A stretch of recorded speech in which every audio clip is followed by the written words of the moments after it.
નમસ્કાર વિદ્યાર્થી મિત્રો, આપ સૌનું સ્ટડી પેનલ પર હાર્દિક સ્વાગત છે। આજના વિડીયોમાં આપણે ધોરણ 6 ગણિત પ્રકાશનું પ્રકરણ 5 અવિભાજ્ય સંખ્યાઓનું વિચારો અને શોધો પાના નંબર 108 ઉપર આપેલ છે તેને જોવાનું છે। જો વિદ્યાર્થી મિત્રો તમારે આ પાઠની આ વિચારો અને શોધોની PDF જોતી હોય તો તમને અમારી ટેલિગ્રામ ચેનલ સ્ટડી પેનલની લિંક તમને ડિસ્ક્રિપ્શન બોક્સમાં મળી જશે। ત્યાં જઈને તમે આની PDF મેળવી શકો છો। અને જો તમારે પાઠનો વિડીયો જોવો હોય, એની સમજૂતી જોવી હોય તો અહીંયા લિંક ઉપર ક્લિક કરીને તમે તે જોઈ શકો છો। વિચારો અને શોધો પાના નંબર 108 પર છે। 1. ઇડલી વડા 10મી વખત કઈ સંખ્યા માટે કહેવામાં આવે છે? જો 10મી વખત કીધું છે તો કે સૌ પ્રથમ ઇડલી વડા એ 3 અને 5ના સામાન્ય અવયવી છે, એટલે 15ના ગુણક માટે કહેવાય છે। તો કે 10મી વખત ક્યારે આવશે? તો કે જો 15 તમે જોશો ને, એક રીતે જોવા જઈએ ને તો 15ના ઘડિયામાં જેટલી સંખ્યાઓ આવે છે ને એ બધી સંખ્યાઓ 3ના ઘડિયામાં પણ આવશે અને 5ના ઘડિયામાં પણ આવશે। કઈ રીતે? ચાલો જોઈએ। જો 15 એકા 15, 15 દુ 30, 15 તેરી 45, 15 ચોક 60, 15 પંચા 75। જુઓ આ ઘડિયા આ છે ને આ 3ના ઘડિયામાં પણ આવે છે અને 5ના ઘડિયામાં પણ આવશે। 3 પંચા 15 ને 5 તરી 15 બરાબર છે। પછી 3 દસા 15 અને 15 કહેવાય કે 5 6 30। પછી તો કે હવે અહીંયા શું આવશે? 45 થી ભાગો તો કે 15 તરી 45, મતલબ 3 15 45 થઈ ગયા અને 5 થી ભાગશો તો શું આવશે? 9 પંચું 45 થશે બરાબર। એવી જ રીતે આ બધી સંખ્યાઓ જે છે તે તમે જોવા જશો ને તો કહેવાય કે 15ના ગુણાંકમાં જ આવશે, મતલબ 3 અને 5 બંને જે છે તે 15ના ગુણાંકમાં આવશે। તો હવે જો આપણને શું કીધું છે કે 10મી વખત ઇડલી વડા ક્યારે? તો કે એની સાથે 15ના ઘડિયામાં જ્યારે 10 ગુણીશું બરાબર છે ત્યારે આપણને 150 મળશે અને 150 કહેવાય કે 10મી વખત જ્યારે ઇડલી વડા બોલવાનું થશે તો એ સંખ્યા કઈ હશે? તો કે 150 હશે। બીજું શું કીધું છે? જો રમત 1 થી 90 સુધીની સંખ્યાઓ માટે રમવામાં આવે તો શોધો। ચાલો હવે આપણે આ રમતને 1 થી 90 સુધી શોધવાની, મતલબ 1 થી 90 સંખ્યાનો ઉપયોગ કરવાનો છે બરાબર છે। તો કે બાળકો ઇડલી કેટલી વખત બોલશે? હવે જુઓ આપણને ખબર છે કે 3ના ગુણાંકમાં જે છે બરાબર છે 3 વડે કહેવાય કે 3ના ગુણાંકનો ઉપયોગ કરીને આપણે શું કરવાનું છે? તો કે ઇડલી બોલવાનું છે। હવે જો આની અંદર ઇડલી વડા પણ કહેવામાં આવે છે। જ્યારે સાંભળો, હવે ખાલી ઇડલી નથી બોલવાની, ઇડલી વડા તમે જ્યારે બોલશો એ પણ વસ્તુ આની અંદર આપણે ગણી લેવાની છે। અર્થાત 3ના ગુણાંક તો જો ક્યાં સુધી જવાનું છે? તો કે 1 થી 90માં 3ના અવયવીઓની સંખ્યા કેટલી હોઈ શકે? તો કે 90 વડે આપણે કહેવાય કે 90 ને 3 વડે ભાગી નાખીએ એ જવાબ આવે। તો કે 90 ભાગ્યા 3 કરીએ તો જવાબ શું આવશે? 30 જવાબ આવશે। એટલે આપણે લખીએ કે 30 વખત કહેવાય કે ઇડલી અથવા ઇડલી વડા બંને બોલી શકાય છે। પછી શું કીધું છે? તો કે બાળકો વડા કેટલી વખત બોલશે? જ્યારે ઇડલી વડા કહેવામાં આવે તે સહિત, એટલે ખાલી વડાનું નથી કીધું આપણને, પણ ઇડલી વડામાં પણ વડાનો ઉપયોગ થાય છે એ સંખ્યા પણ ગણવાની છે। તો કે વડા આપણે ક્યારે બોલીએ છીએ? તો કે વડા જ્યારે 5ના અવયવી આવે છે ત્યારે બોલીએ છીએ। તો ચાલો જોઈએ, જો વડા આપણે 5ના અવયવીઓની સંખ્યા આવે ત્યારે બોલીએ તો એને 5 થી ભાગીશું તો જવાબ શું આવશે? અહીંયા આપણો 18 આવશે। 18 પંચા કેટલા થશે? 90, એટલે 90 ને જો 5 થી ભાગવામાં આવે તો આપણો જવાબ શું આવશે? 18। તો કે સાહેબ અહીંયા 5 થી કેમ ભાગ્યા? કેમ કે આપણે વડા અથવા તો ઇડલી વડા બંને બોલીએ એ સંખ્યા લેવાની છે। તો ખાલી વડા ક્યારે બોલીશું? તો કે 5ના અવયવી હશે ત્યારે, અને ઇડલી વડા ક્યારે બોલીશું? તો કે 3 અને 5 બંનેના અવયવી હશે, મતલબ 5ના અવયવી પણ એ હોવા જ જોઈએ, એટલે આપણે અહીંયા એને 5 થી ભાગ્યા છે। પછી શું કીધું છે? તો કે જવાબ આવશે 18 વખત। ક. બાળકો ઇડલી વડા કેટલી વખત કહેશે? હવે જુઓ ધ્યાનથી સમજો, 1 થી 90માં 15ના અવયવીઓની સંખ્યા। હવે જુઓ આપણે શું કીધું છે?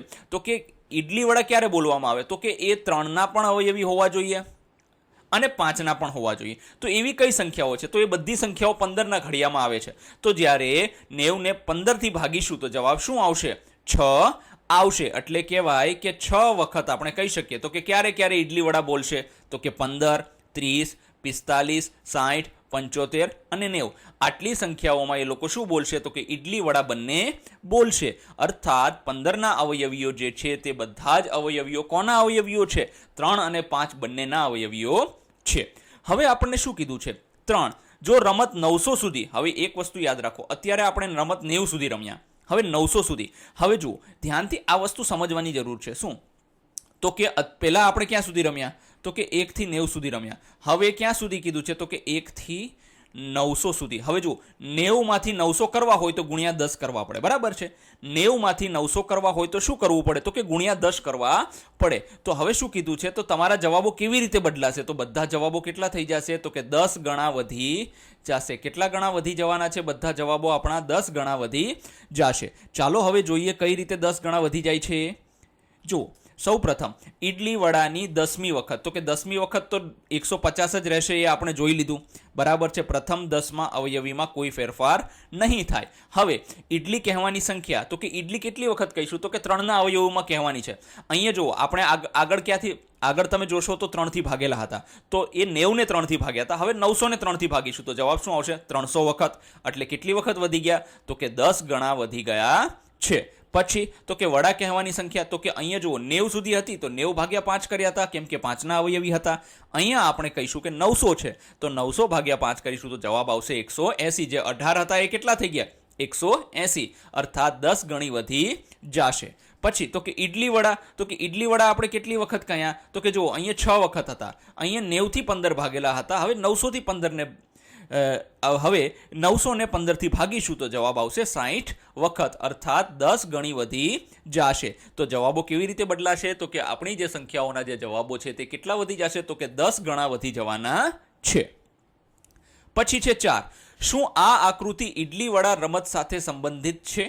હા, 100% આ આકૃતિ ઈડલી વડા રમત સાથે સંબંધિત છે. કેમ? તો કે અહીંયા ઈડલી બોલીશું, અહીંયા વડા બોલીશું અને અહીંયા ઈડલી વડા બંને બોલીશું. મતલબ આ કહેવાય કે 3ના અવયવી છે, આ 5ના અવયવી છે, આ 3 અને 5 બંનેના અવયવી છે. અર્થાત હા, આ આકૃતિ વેન આકૃતિ દ્વારા, જો આ આકૃતિને કેવી આકૃતિ કહેવાય છે? તો કે વેન આકૃતિ કહેવાય છે, બરાબર છે. અને આમાં 3ના અવયવી એટલે આ, 5ના અવયવી એટલે આ, અને તેમના સામાન્ય અવયવી, સામાન્ય એટલે બંને અવયવી, 3ના પણ અવયવી છે અને 5ના પણ. મતલબ કહેવાય કે 30 જે છે એ 3ના ઘડિયામાં આવે છે અને 5ના ઘડિયામાં પણ આવે છે.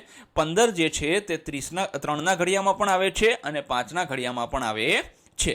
હવે આ જો રમત ક્યાં સુધી છે? તો કે આ 30 સુધી છે. 60 સુધી રમત રમાય તો નવી આકૃતિમાં ઉમેરાતી સંખ્યાઓ. હવે જો 60 સુધી રમીએ તો સૌથી પહેલા જો 3ના અવયવી 30 પછી કયા આવે છે? 30 સુધીના તો આપણે અહીંયા લઈ લીધા છે, બરાબર છે. 30 પછી ક્યાં આવે? તો કે 33, 36, 39, બધામાં 3 ઉમેરતા જવાના. 42, 45, 48, 51, 54, 57 અને 60. આ બધા કહેવાય કે 3ના ઘડિયામાં આવે છે. અરે સાહેબ, આ 3ના ઘડિયામાં તો 30 સુધી જ આવે, આટલું બધું નહીં આવતું. અરે ભાઈ, તમે જો અહીંયા સુધી ભણ્યા છો ને, 3 10 30, પણ ઘડિયો તો આગળ પણ જાય છે. 3 11 33, 3 12 36, 3 13 39. આ રીતે ઘડિયો આગળ જાય છે. ઘડિયાનો કોઈ અંત છે નહીં. ઘડિયા ક્યાં સુધી છે? અનંત છે. પણ આપણે એને 10 સુધી સામાન્ય રીતે યાદ રાખીએ છીએ. તો જો આ ઘડિયા થઈ ગયા 60 સુધીના. પછી હવે આગળ આવીએ તો કે 5ના અવયવી, તો કે જો 5ના અવયવી 30 સુધી તો અહીંયા રખ્યા છે. પછી તો કે 5 7 35, 5 8 40, 5 9 45, 5 10 50, 5 11 55, 5 12 60. આ રીતે થઈ ગયું. હવે આપણે આની આવી વેન આકૃતિ બનાવવાની છે. તો ચલો, આ 3ના અવયવી છે, આ 5ના અવયવી છે. ચલો, આ 3ના અવયવી થઈ ગયા, 5ના અવયવી થઈ ગયા. તો કે 3ના અવયવી, ખાલી 3ના અવયવી કેટલા છે? તો કે જો 33, 36, 39, 42, જો 45 નથી. કેમ? તો કે 45 3ના અવયવી પણ છે અને 5ના અવયવી પણ છે.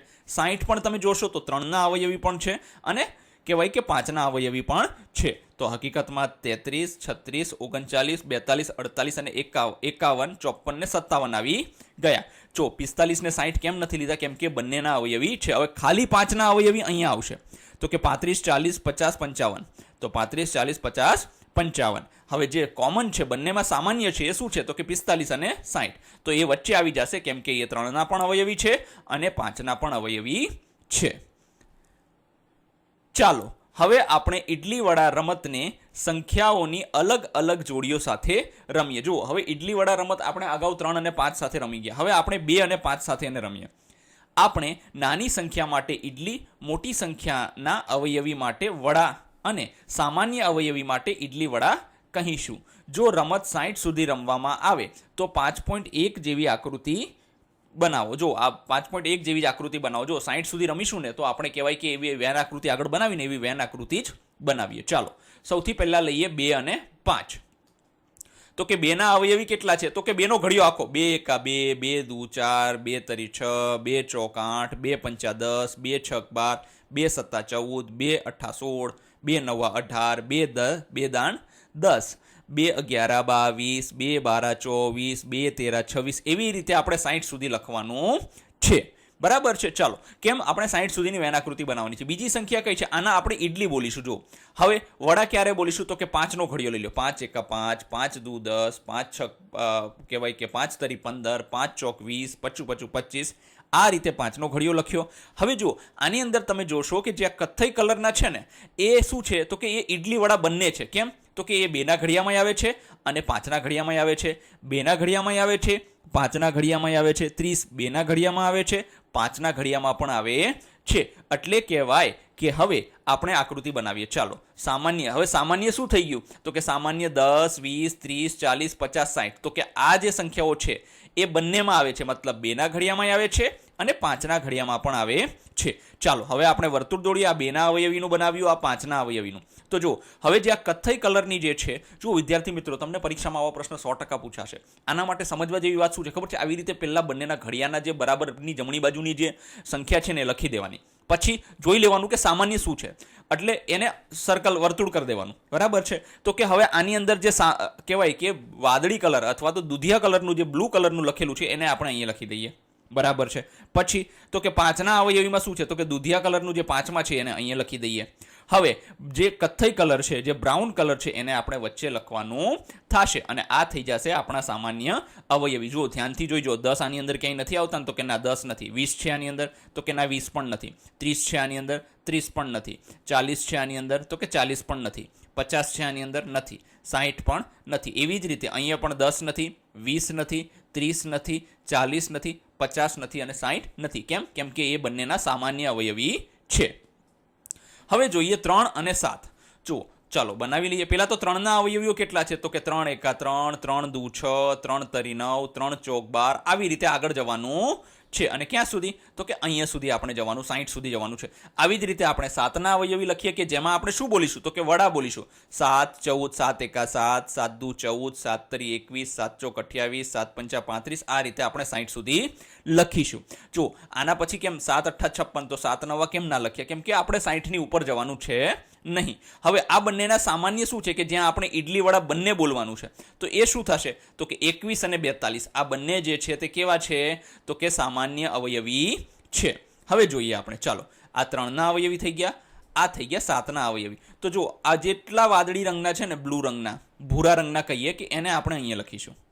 પછી તો કે આ 7 ના જે ભૂરા રંગના અવયવી છે ને અહીંયા. કેમ? તો કે આ ખાલી ને ખાલી 3 ના ઘડિયામાં આવે છે, આ ખાલી ને ખાલી 7 ના ઘડિયામાં આવે છે. બંનેના ઘડિયામાં જે આવે છે એને આપણે અહીંયા લખીશું. તો 21 અને 42 આપણે અહીંયા લખીશું. ચાલો, હવે આપણે જોઈએ 4 અને 6. તો કે જુઓ, 4 ના અવયવી ક્યાં છે? તો કે 4 એકા 4, 4 દુ 8, 4 તરી 12, ચોકે ચોકે 16, આ રીતે આપણે 60 સુધી જઈશું. બરાબર છે. હવે તો કે 6 ના અવયવી. 6 ના અવયવી ક્યાં છે? તો કે વડા બોલવાનું થશે. તો કે 6 એકા 6, 6 12 18 24 30, આ બધા કેવા છે? તો કે 6 ના અવયવીઓ છે. તો આપણે અહીંયા શું બોલીશું? તો કે વડા બોલીશું. હવે ઈડલી અને વડા બંને બોલવાનું ક્યાં થાય? તો કે ઈડલી અને વડા, તો કે આ જેટલા કથ્થઈ કલરના છે, 12 છે, 14 છે, 36 છે, 48 છે અને 60 છે, આ બધી જગ્યાએ આપણે શું બોલીશું? તો કે ઈડલી વડા બોલીશું. અને જો આ બધી જગ્યાએ આપણે ઈડલી વડા બોલીશું, મતલબ કહેવાય કે આ સામાન્ય અવયવીઓ છે.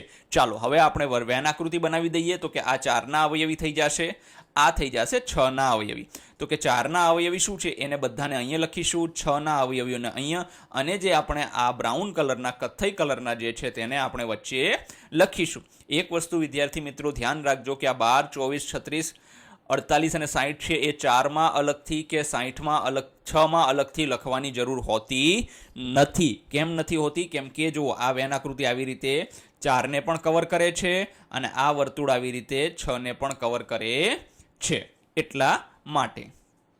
હવે જો આ પ્રશ્ન જે છે ને વિદ્યાર્થી મિત્રો બહુ જ ગુડ છે અને સારા સારા વ્યક્તિઓને કહેવાય કે મેં 2-3 કહેવાય કે અલગ અલગ તમારી કહેવાય ને કે નવનીતને આ તે વસ્તુઓ પણ રિફર કરી, પણ એની અંદર આના યોગ્ય જવાબ નથી આપ્યા. તો ધ્યાનથી સમજજો આ પ્રશ્ન, ખૂબ સરસ છે. ચાલો, ગઈકાલે 2 સંખ્યા માટે અમે રમત રમ્યા.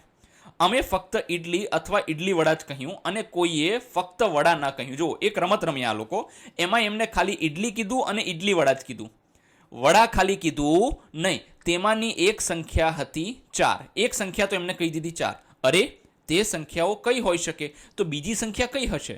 નીચેનામાંથી બીજી સંખ્યા હોઈ શકે. નીચેનામાંથી કઈ સંખ્યા છે જે બીજી હોઈ શકે? મતલબ કહેવાય કે એક તો 4 હતી. આપણે ઇડલીવાળા રમત રમવા માટે 2 સંખ્યા જોઈએ ને, તો એક સંખ્યા 4 હતી. તો નીચેનામાંથી શક્યતા કઈ છે? 2 હોય, 3 હોય, 5 હોય, 8 હોય કે 10 હોય. ચાલો આપણે એને સમજીએ. ચલો સૌથી પહેલા આપણને શરત શું કીધી છે? તો કે પ્રથમ સંખ્યા આપણને આપેલી છે, કઈ છે? 4 છે. બીજું, રમત જ્યારે રમવામાં આવે ત્યારે કહેવાય કે 4નો અવયવી શું હતો? તો કે એ ઇડલી કહેવામાં આવતો હતો. બીજું, જો 4નો અવયવી ઇડલી હોય, આપણે શું કીધું હતું કે નાની સંખ્યાનો અવયવી હોય એ શું હોય? ઇડલી હોય. મોટી સંખ્યાનો અવયવી શું હોય? તો કે એ હોય છે આપણો વડા. બરાબર છે. તો 4 થી નાની એક સંખ્યા અહીંયા આપણને જવાબમાં આપી હતી. કઈ આપી હતી? જુઓ, ધ્યાનથી જુઓ. 2 આપી હતી, 3 આપી હતી. તો એ તો આવવાની છે જ નહીં. તો 2 અને 3 તો એની મેળે શું થઈ ગયા? કહેવાય કે સ્પર્ધામાંથી આઉટ થઈ ગયા છે. બરાબર છે. ચાલો, પ્રથમ સંખ્યા 4 છે. બરાબર છે. અને એના માટે આપણે શું બોલ્યા છીએ? ઇડલી બોલ્યા છીએ. હવે જ્યારે કોઈ બીજી પસંદ કરેલી સંખ્યાનો અવયવી હોય ત્યારે વડા કહેવામાં આવે છે. બરાબર છે. જ્યારે કોઈ સંખ્યાના બંને અવયવી સામાન્ય હોય, મતલબ કોમન હોય, તો આપણે ત્યારે ઇડલી વડા કહીએ છીએ. બરાબર છે. આ પણ બરાબર છે. હવે શરત મુજબ કોઈએ વડા કહ્યું ન હતું, અર્થાત એનો અર્થ એ થાય કે બીજી સંખ્યાનો જે ગુણક હોય એ 4નો પણ ગુણક હોવો જ જોઈએ, ફરજિયાતપણે. બરાબર છે. તો કે એવી કઈ કઈ સંખ્યાઓ છે? તો કે વિકલ્પ આપણને 2, 3, 5, 8 ને 10 આપ્યા છે. જુઓ, 2, 3 તો શક્ય જ નથી. કેમ કે આપણે નાની સંખ્યા માટે ઇડલી કહીએ છીએ અને અહીંયા 4 માટે આપણે ઇડલી કીધું છે, એટલે 2, 3ની કોઈ શક્યતા છે નહીં. તો જો હવે 2, 3 ને તો હટાવી દીધા. હવે 5 લઈએ. તો કે 5માં શું આવે છે? તો કે 5ની અંદર કહેવાય કે 5 માટે 5, 15, 25 આવે છે. બરાબર છે. હવે તમે જોવા જાશો તો તમે કહેવાય કે 10 માટે 10 અને 30 આવે છે. હવે આવી સંખ્યાઓમાં ફક્ત વડા બોલવું જ પડે. કેમ? તો કે 5 જોશો ને તમે તો 5 4ના ઘડિયામાં નથી આવતા. 15 તો કે 15 4ના ઘડિયામાં નથી આવતા. તો કે 25 4ના ઘડિયામાં નથી આવતા. હવે આ લોકો વડા તો બોલ્યા જ નથી, પણ આ સંખ્યા આવશે ત્યારે એમને વડા બોલવું શું છે? ફરજિયાત છે. એટલે આ લોકો વડા તો બોલ્યા નથી, એટલે 5 આવવાની કોઈ શક્યતા છે નહીં. પછી 10 કેમ ના આવે? જો, તો કે 10 એટલા માટે ન આવે કેમ કે 10, 30. હવે 10 જે છે તે 4ના ઘડિયામાં નથી આવતી, તો એના માટે આપણે અલગથી વડા બોલવું પડશે, 100% બોલવું પડશે. 30 જે છે તે 4ના ઘડિયામાં નથી આવતી, તો તેના માટે આપણે શું બોલવું પડશે? તો કે અલગથી વડા બોલવું પડશે. પણ આ લોકો વડા તો બોલ્યા જ નથી, એટલે આ સંખ્યાઓ પણ હતી નહીં. તો વધી કઈ? તો કે 8 હતી. તો કે અચ્છા, 8ના બધા ગુણક ક્યાં છે? તો કે 8, 16, 24, 32 અને 40 આ બધાને 4 થી નિશેષ ભાગી શકાય છે. મતલબ આ બધા 4ના ગુણક પણ છે. એટલે આની જગ્યાએ આપણે શું બોલ્યા હશું? તો કે આની જગ્યાએ ઇડલી બોલ્યા હશું. બરાબર છે. ચાલો, તેથી 8નો કોઈ પણ ગુણક આવે ત્યારે વડાની સાથે શું બોલાય? તો કે ઇડલી પણ બનશે જ. કેમ? તો કે જુઓ, 4 એકા 4. બરાબર છે. એમાં તો આપણે ખાલી ઇડલી બોલ્યા, પણ 4 દુ 8 બોલીશું ને ત્યારે ઇડલી વડા બંને બોલીશું, ખાલી વડા બોલાશે નહીં. અર્થાત 8ના જેટલા પણ અવયવી છે બધા કોના અવયવી છે? તો એ બધા જ અવયવી હંમેશા 4ના પણ હોવાના જ છે. એટલે આપણે 8નો કોઈ પણ ગુણક આવે ત્યારે ખાલી વડા નહીં બોલીએ, પણ એની સાથે ઇડલી પણ બોલીશું, એટલે હંમેશા ઇડલી વડા જ બોલાશે. તો બીજી સંખ્યા કઈ હશે? 8 હશે. ધન્યવાદ વિદ્યાર્થી મિત્રો. જો તમારે આ સોલ્યુશનની PDF જોતી હોય તો ડિસ્ક્રિપ્શન બોક્સમાં તમને અમારી ટેલિગ્રામ ચેનલની લિંક મળી જશે. ત્યાં જઈને તમે આની PDF મેળવી શકો છો. ધન્યવાદ.